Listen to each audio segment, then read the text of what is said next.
जय बाबा बर्फानी।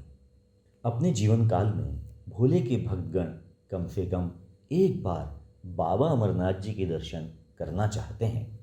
पर जब भक्तगण का रजिस्ट्रेशन कराने का समय आता है तो पहला प्रश्न हमेशा होता है कि रजिस्ट्रेशन कहाँ से करवाएं, पहलगांव या बालटाल। तो आइए आज इसी प्रश्न के उत्तर को थोड़ा विस्तार से समझने की कोशिश करते हैं। हमें किस रास्ते का चुनाव करना है, ये 3 बातों पर निर्भर करता है। पहला, पंजीकरण का उपलब्ध होना, रजिस्ट्रेशन का उपलब्ध होना।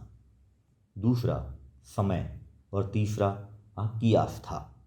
पंजीकरण या रजिस्ट्रेशन किसी भी तिथि में सीमित होता है। जैसे अगर आप ऑनलाइन करते हैं तो शायद 250 प्रतिदिन।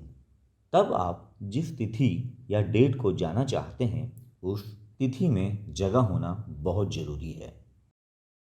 समझने के लिए अगर आप 18 जुलाई को जाना चाहते हैं तो ये देखना होगा कि पहलगांव या बालटाल से जाने की जगह है या नहीं। कभी कभी पहलगांव वाले रास्ते में आपको जगह ना मिले तो बालटाल वाले से जा सकते हैं, या इसका उल्टा हो सकता है, या फिर दोनों ही रास्तों पर आपको जगह ना मिले तो आपको अपनी दिनांक या डेट में थोड़ा बहुत बदलाव करना होगा। एक बात ध्यान रखिएगा, रजिस्ट्रेशन उस दिनांक या डेट का होना चाहिए जिस दिन आप बालटाल या पहलगांव से अपनी यात्रा शुरू करते हैं। अगर आप दोपहर या शाम तक पहलगांव या बालटाल पहुंचते हैं तो आपका रजिस्ट्रेशन अगले दिन का होना चाहिए। समय। आप अपनी यात्रा कितने दिनों के लिए करना चाहते हैं, ये एक बहुत बड़ा प्रश्न है।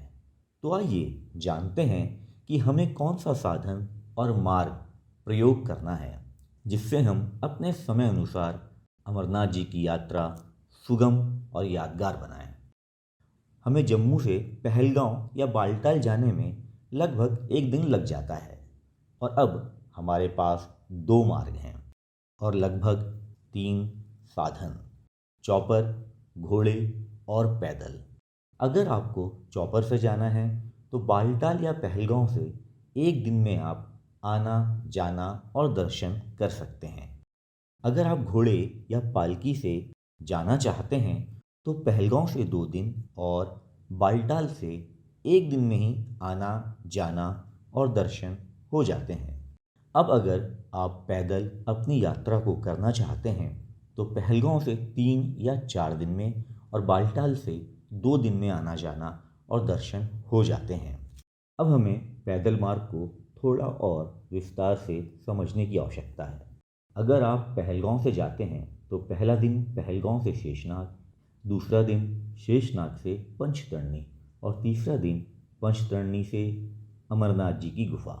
कुछ भक्तगण दर्शन के तुरंत बाद बालटाल के लिए रवाना हो जाते हैं और अपनी यात्रा 3 दिन में ही पूर्ण कर लेते हैं। पर कुछ भक्तगण दर्शन करने के बाद रात गुफा के पास ही गुजारते हैं और अगले दिन बालटाल के लिए अपनी यात्रा शुरू करते हैं और शाम तक बालटाल पहुंच जाते हैं।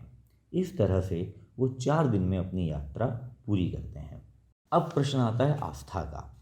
अमरनाथ जी की कथा के अनुसार भोलेनाथ जी ने अपनी यात्रा पहलगांव होते हुए गुफा और फिर बालटाल से वापसी की थी, इसलिए भक्तगण भी भोलेनाथ जी के इस मार्ग का अनुसरण करते हैं।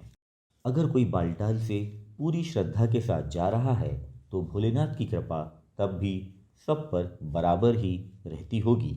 महत्वपूर्ण ये है कि आप गुफा के दर्शन करें, मार्ग कोई भी हो। भोलेनाथ ने शिव पुराण में कहा है कि मैं प्रकृति में समाया हूँ और प्रकृति मुझ में। शायद मैंने थोड़ी सी मदद की होगी आपके मार्ग और समय की उलझनों को सरलता से सुलझाने की। ओम नमः शिवाय। जय अमरनाथ जी।